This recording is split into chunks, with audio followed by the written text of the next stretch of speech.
When 70-year-old Martha noticed the city's neglected flowers mysteriously thriving, she never expected to find a hardened foster teen with a green thumb and a heart ready to bloom.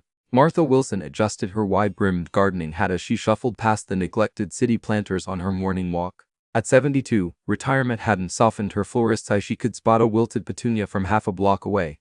The downtown flower beds, once her pride as head of the Urban Beautification Committee, now stood parched and weedy since the city cut funding. But something caught her eye near the old bus station, a flash of vibrant color where there should have been only brown. Martha's arthritic knees protested as she bent to inspect the municipal planter bursting with healthy marigolds. The soil was freshly turned, the stems perfectly spaced. Someone was caring for these flowers in secret. That's when she heard the rustling. Behind the planter crouched a lanky teenager, maybe 16, with dirt-smudged cheeks and a hoodie despite the summer heat. The girl froze, gardening trowel raised like a weapon. "These yours?" Martha asked gently, nodding at the flowers. "They were gonna die," the girl muttered, not meeting Martha's eyes. Her knuckles bore fresh scrapes, her sneakers duct-taped at the toes. Martha noticed the careful way the girl had mulched around each plant. "You've got the touch," Martha said. The girl finally looked up, surprise cutting through her defensive scowl. As police sirens wailed nearby, the teen bolted, leaving behind a backpack spilling with seed packets. Martha picked up a crumpled foster care ID. Jasmine R. 15. That evening, Martha returned with a watering can and a note. "Meet me tomorrow. I'll bring gloves." She tucked it beside the thriving marigolds, wondering if this tough seedling of a girl would choose to bloom. The morning sun filtered through Martha's kitchen curtains as she packed 2 thermoses of lemonade and her late husband's gardening gloves. At the bus station planter, she found her note replaced with a single word scrawled on the back. "Why?" Martha settled on the bench, pretending not to notice Jasmine watching from the alley. "These city flowers," Martha announced to no one, "they're like people. Everyone thinks they're past saving, but give them some care." She patted the bench beside her. After 10 tense minutes, Jasmine slunk over, perching on the far edge. "You want something?" Jasmine accused, eyeing the gloves. "Just an extra pair of hands," Martha said. "My arthritis won't let me weed like I used to." She revealed 3 trays of seedlings from her shopping cart. "City Hall says these impatiens are too fussy for downtown." Jasmine snorted. "They just don't know how to talk to them." The words slipped out before she could stop them. Martha hid her smile as Jasmine reluctantly pulled on the gloves. By noon, they'd transformed 2 planters, their silence blooming into easy conversation about soil pH and drainage. As they worked, Martha learned Jasmine had bounced between 7 foster homes, running away each time. "Plants don't lie," Jasmine muttered, gently firming soil around a begonia. "They either thrive or they don't."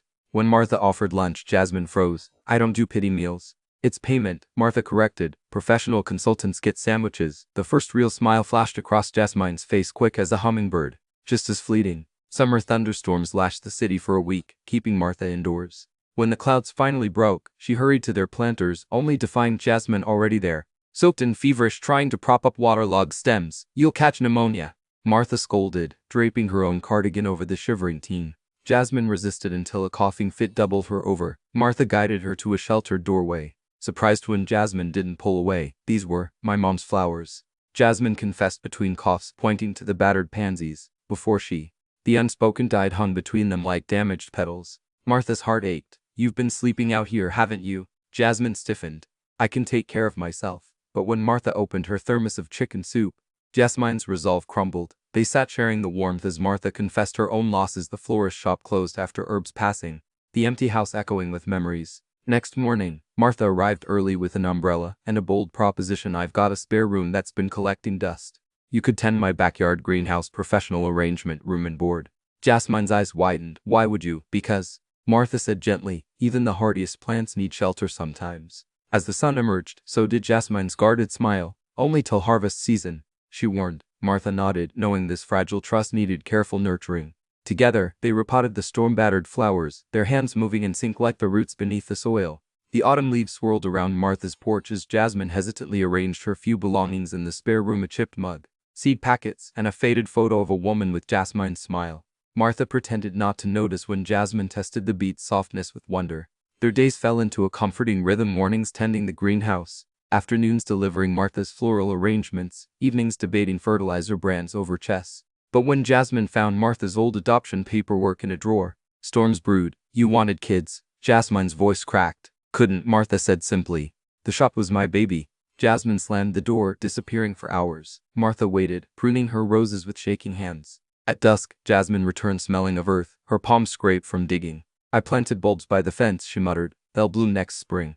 if I'm still here. Martha's breath caught. This isn't temporary for me, she admitted. Jessamine's tough exterior finally crumbled. Everyone leaves, she burst out. Martha pulled her close as the girl sobbed for her mother, for lost homes, for fear of hoping. Let's make a promise. Martha whispered, no matter what, these flowers will remind us. The next morning, they planted Jessamine's mother's pansies together in the garden, their tear-salted soil sealing a fragile new beginning. Spring arrived with a riot of color in Martha's garden, the bulbs Jasmine planted now bursting forth like fireworks. City officials gathered to admire the one dead planters now overflowing with blooms. Unaware the professional landscaper was a former foster teen in borrowed overalls. We want to fund this citywide, the mayor announced, presenting Martha with a check. Martha turned to Jasmine. This is your doing. The crowd stared as the gruff teen stepped forward, accepting the recognition with a dignity that made Martha's eyes mist. That night, Jasmine placed 2 mugs of tea beside the adoption papers she'd secretly completed. If you still want. Martha's hands trembled as she signed. They celebrated quietly, repotting seedlings for the city project, their laughter mixing with the scent of Jessamine's mother's pansies blooming by the porch. Years later, visitors to Wilson's daughter florists would find the owners, one silver-haired, one tattooed, arguing good-naturedly about rose varieties. The original bus station planter stood proudly by the register, its marigolds still thriving, reminding them how even the most fragile beginnings could grow something enduring. As Martha often told their customers, all any flower needs is the right soil, a little sunlight, and someone stubborn enough to believe in its potential. Jasmine would roll her eyes, but her hand never strayed far from Martha's, their intertwined roots having blossomed into something neither had dared hope for.